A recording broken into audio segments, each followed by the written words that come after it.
that they are charging 58 quid and 2 pence. There's really no difference at all in that between them charging 58 quid and 59.99. There's really no difference at all for them in doing that, okay? Just like for that people there, like that's a terrible price point. They should either be at 64.99 or they could probably go up to 69.95, 99, whatever it may be, without much damage to their overall sales, but with increased profitability, okay? So that is called price psychological breakpoints. Our thing, what we're going to look at is these psychological price breakpoints. These have been tested to death. If you're going to charge under 10 bucks, you only need to go slightly under, and 95 can be substituted for 99 or 97. No problem at all, okay? So 9.95 is the first one. Once you go past that, and as soon as you get to 10, you might as well go straight to 14.95, okay? There's not really any benefit to be had being at 12.95, for instance, okay? Ditto, once you go over 15, you might as well go straight to 19.95 because, again, there's not a great deal of difference in the minds of your consumer between 15.95 and 19.95. There's not really much difference in their minds because of that. Then you've got 24.95, 29, and then notice once you get to 30, and this is consistent whether it's Australian dollars, US dollars, pounds, Canadian, euros, whatever it may be, this is consistent. Once you get to $30, you can go straight to 39.95. Okay, you don't need to do 34.95, for instance. You can go straight for that. Same here, consistent, always is the same. You can go straight to 69.95. Same here, 79 to 99. And then I could put here, for instance, 147 or even 149, and that would be another price break point. So the more money that's involved, the bigger the price break point becomes, okay? It's fascinating stuff. And this has been tested heaps and heaps and heaps, and it makes such a big difference, especially if you're doing a volume related product where you're just looking to shift massive amounts of that product.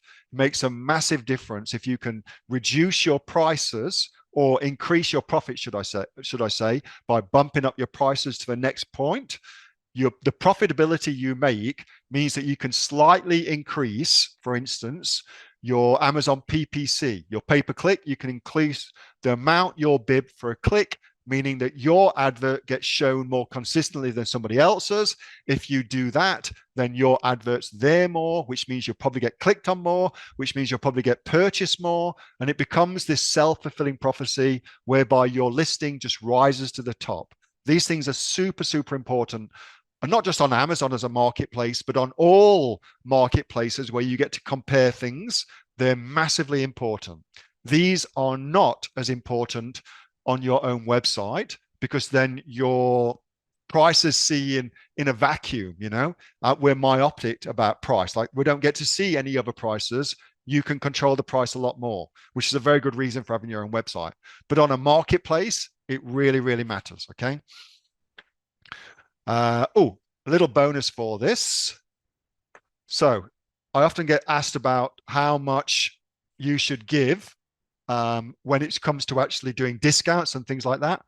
And so all the tests that I do, my starting point for those tests, what we think of as our A, when we're doing a split test, this is our benchmark, okay? This is our benchmark where we always start. It's usually the best, but we'll always try and beat it. So that is, if I am doing if I'm looking to get a new buyer of a product on something like Facebook, for instance, where I'm just doing interruption marketing, they don't know me from a bar of soap, I'm just in their face, I've got to get them to take some action. We always start with a 40% discount on the prices, okay? That's our launch number that we go with, 40% for cold traffic where we need them to take some action, come and buy our product.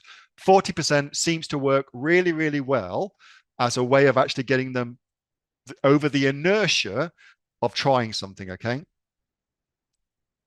Next, if I'm doing a email out to my prospect list, so this is something that I have got a relationship with them.